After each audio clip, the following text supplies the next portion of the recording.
the Graham Empire in Ashley's office. Ashley's sitting at her desk working on some paperwork. Till a woman came in and knocked on her door, and Ashley looked up and saw her. "Can I help you?"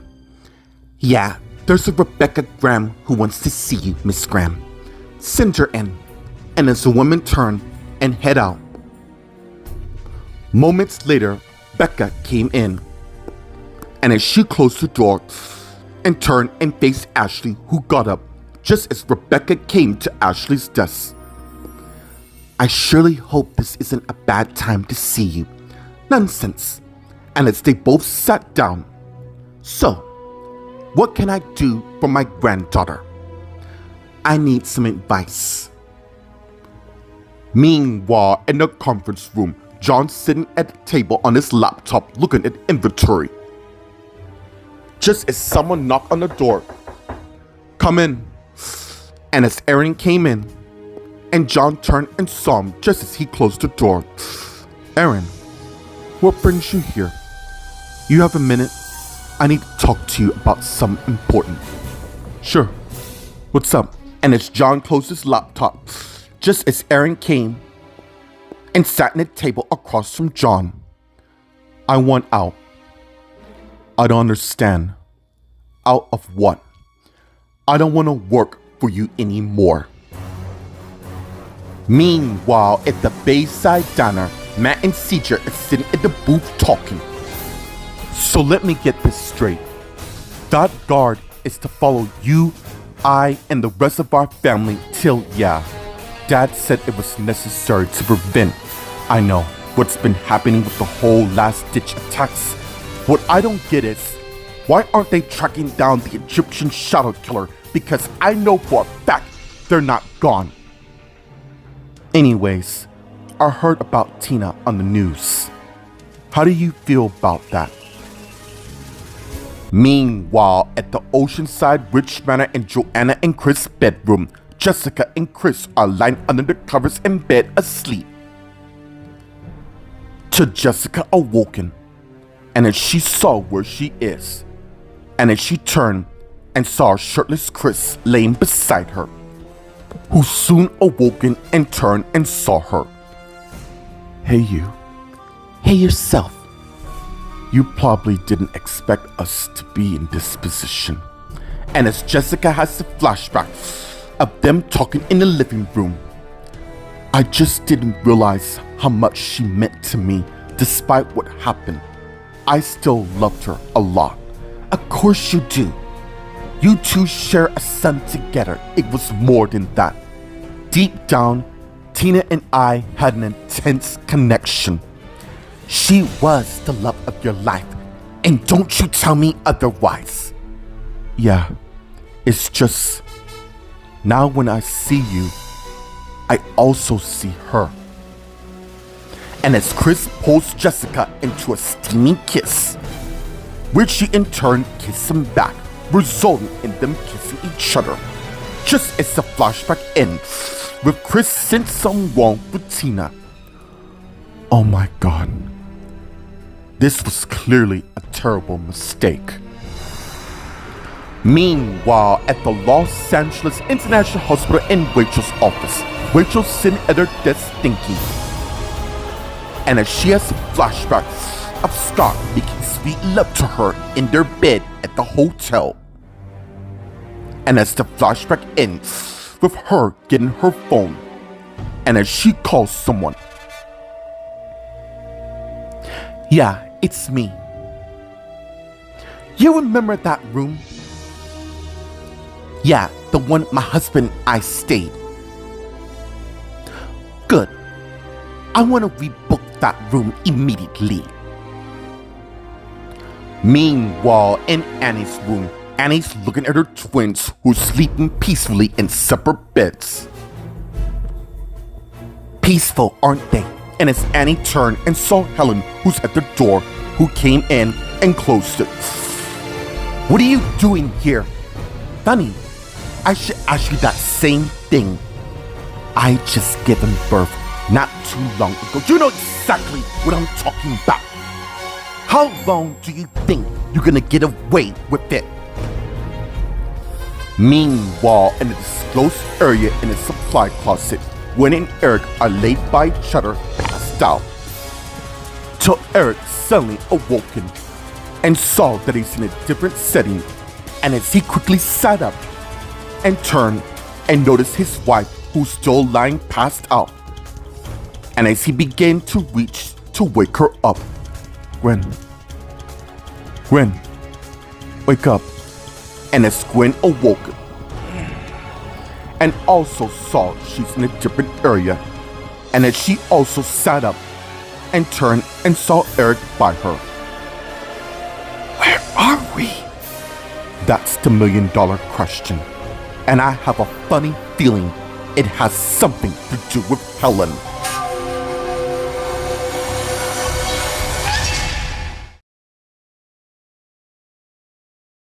Meanwhile, at the Grand Empire in Ashley's office, Ashley and Rebecca are talking. Well, this must be a first. Never have I ever imagined my granddaughter would want advice. You know what? Never mind. I don't know what the hell was I thinking. And as Becca turned and head out. Wait. And as Becca stopped and turned and faced Ashley. You can stop being dramatic. It's just, you've never asked your grandfather for any. Well, there's a first time for everything, right? And as Becca came towards Ashley is, I suppose. So what advice do you need? And as Rebecca sat down across from Ashley, when did you fall in love with my grandfather? Meanwhile, in the conference room, John and Aaron are talking. Wow. Certainly wasn't expecting that. Don't get me wrong. I appreciate all you've done by having me as acting CEO as a strategy to see if Eric or Jeff have what it takes to run your company. I understand, Aaron. Given to your near brush with death. That was no accident. Mimi and Tina tried to kill me, and Tina in turn saved my life at the last second. Oh, even though it was a noble, conscious thing to do, it didn't excuse her from what she'd done. Not to mention putting the rest of my family at risk. I'm just glad Mimi and her husband is in prison where they belong. I couldn't agree more. So tell me, when do you want to quit?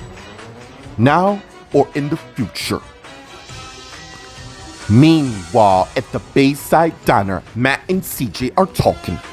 I, for one, didn't even realize Tina was targeting people all this time. Oh wait, I did.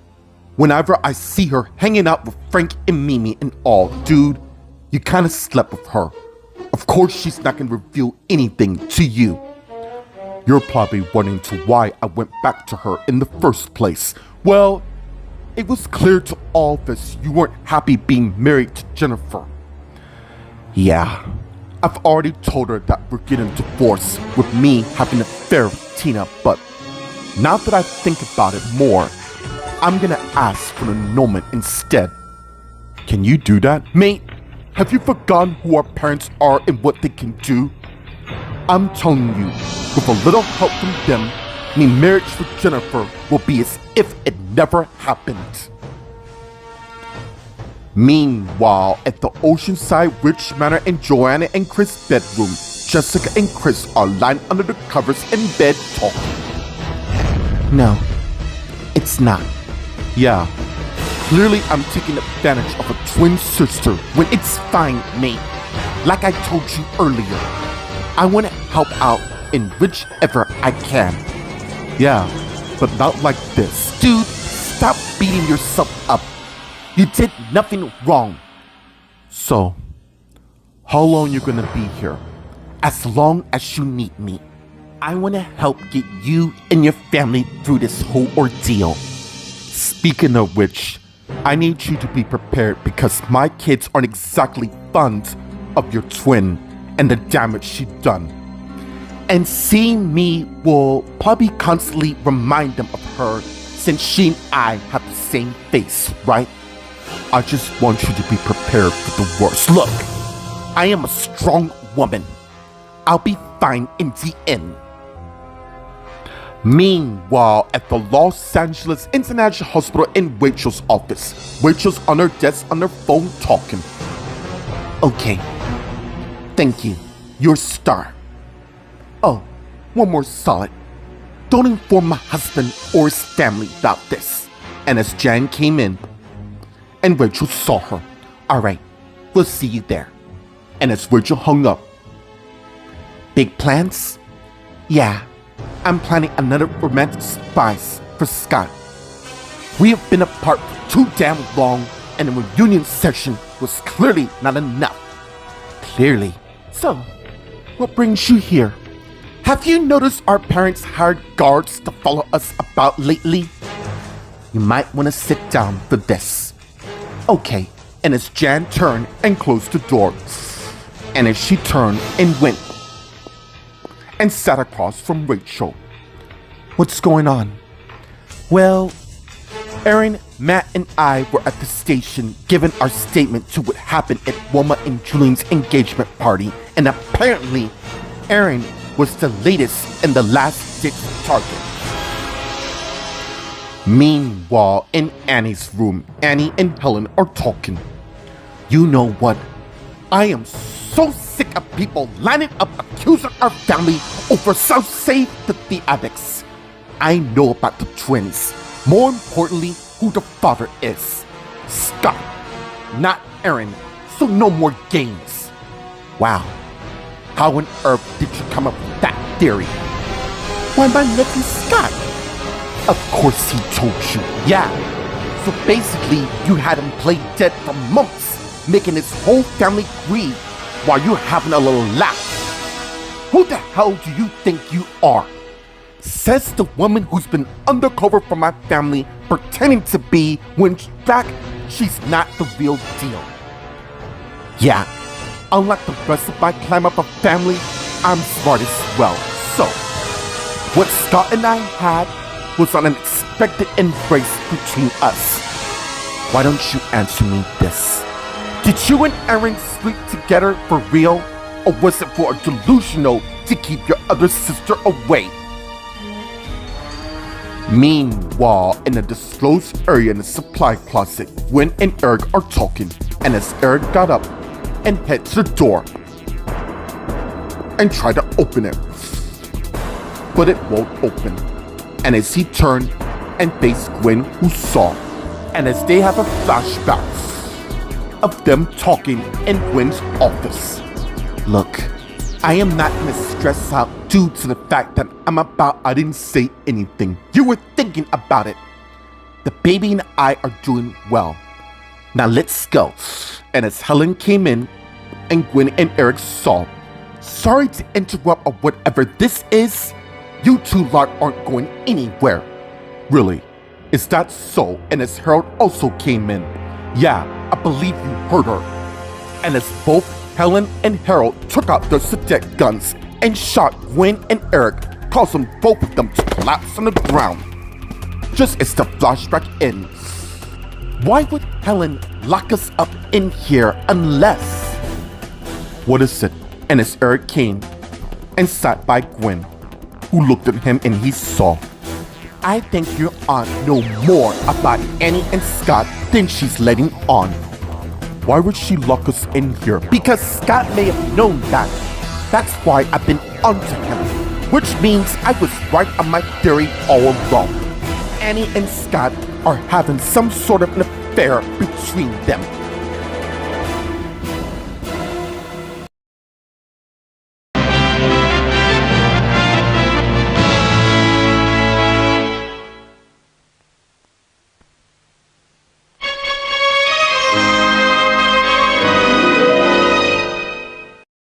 Meanwhile, at the Grand Empire in Ashley's office, Ashley and Rebecca are talking. Well, your grandfather and I have been together for several decades that I have clearly forgotten on how I'll come off it already. You don't have to be coy, Nana. Actually, I'm not. I remember the exact day John raised his presence before me. He was strong and confident and showed no fear. I guess that's the reason to why he enlisted in fighting in World War II while I was nursing all the wounded soldiers. Now before you ask, there was a couple handsome men that I got the distinct pleasure of helping and keeping company while at it. But above them people and them lot, none of them compare to the love I share with your grandfather. He is my world beyond imagination, past, present, and future. You see, I'm glad I asked you because I started dating this new guy named Ben. Oh my God, speaking of which, he's supposed to take me out somewhere special. If you feel that Ben is the one for you, then go for it. I will. Thanks, Nana. Perhaps we should talk more. I'm looking forward to it. And as Becca got up and turned and went and left Ashley's office. Meanwhile, in the conference room, John and Erin are talking. Well, you see, I kinda missed the quiet life up, not to worry. I understand. And Erin, you did a great job giving my grandson some competition in hope of one of them becoming CEO. Just between us, the power, it did felt good being able to make decisions. Yeah, it seemingly it does. So effective immediately, you're back as CEO of your company. And speaking of which, who won? Yeah, I decided that I'm gonna stay as CEO for now because I don't think Jeff or Eric are nearly ready for this kind of pressure, but your secret's safe with me. And as Erin and John both stand up, and as they shook hands, it was a pleasure working for you. Same with you. And as they let go, seeing that you can put that on your resume, and my wife and I will vouch for it. Thank you, mate. And as Erin turned and went and left John's office. Meanwhile, at the Bayside Diner, Matt and CJ are talking. Well, I'm glad things seemingly turning into your favor. Yeah, man. I really don't know where to go from here. I mean, my ex-wife Vanessa used Taya's marriage affair to break up my own marriage with Casey. Dude, you've dated all the Cullen women apart from Annie. Oh my God, you did date her.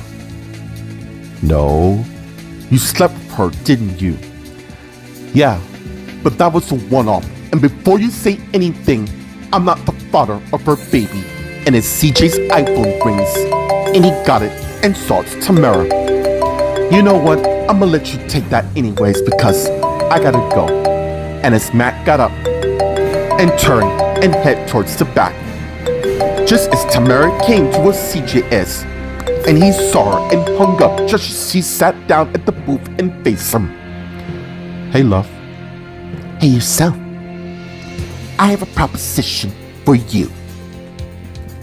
Meanwhile, at the Oceanside Rich Manor and Joanna and Chris' bedroom, a shirtless Chris is still lying in bed thinking. Till Jessica came out of the bathroom fully dressed, and as Chris saw and sat up, you really don't have to go. And as Jessica stopped and saw him, I don't want you kids to see an image that reminded them of the woman who savagely destroyed your marriage. Well, she didn't destroy. She just kept my wife hostage, making all of us believe she was dead for the matter. Maybe she had good reason for doing what she did. I'm just pointing that out. Yeah, and what reason is that? Look, your twin should have trusted me. Then let's not reflect on the coulda, shoulda, and woulda. Point of the matter is, she never stopped loving you. And I'm quite certain you felt the same. You're right. Oh, by the way, let's not tell anyone what I know. We didn't happen at all. Meanwhile, at the Los Angeles International Hospital in Rachel's office, Rachel and Jan are talking. Oh my God. Is this has to do with hopefully it's not connected to that. Think about it, Rachel. Every person who went to Egypt has been either targeted or met their grimsly end, or being end up in a coma. This is about the Collins kind of loose ends. Who do you think they target next? Well, not any of us, I can say. What about Scott? He could be collateral damage. Yeah, he's also been assigned one. Is that why you're preparing this meal to butter him up before you drop the whole bomb? You know me too well. Well, I just hope it works in the end. Meanwhile, in Annie's room, Annie and Helen are talking. You said Scott told you that he's the father of my twins. So why would stop twisting this about? You never slept with Aaron, did you? Now before you sell me another lie, you should know what family. Fine. I didn't sleep with Aaron. And as Annie has the flashbacks of the guards picking up Vanessa, and as they carried her out of the room while she's still sleeping, while Annie went towards the bed where Aaron is, and as she untied and took off her robe and climbed in the bed and laid beside Aaron, who's still asleep. And as the flashback ends, you have seriously got to be kidding me. Look, I'm not proud of my actions. Clearly, the kind of action of sick persons. I am not sick. I was in love with Scott, and you used Aaron as a scapegoat.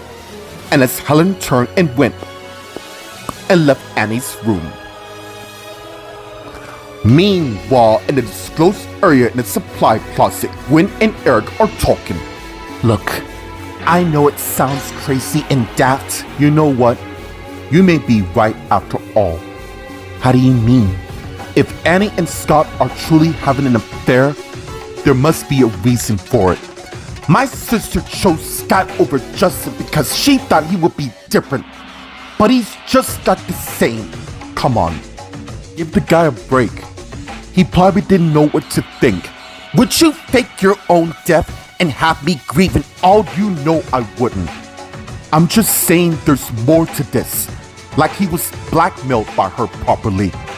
Perhaps. Either way, I am not letting my sister get burnt. Ah! And as Gwen got up, what is it? Are you alright? And as Gwen looked down and saw a puddle of water before her. Gwen. And as Gwen looked back at her husband who saw, my water broke.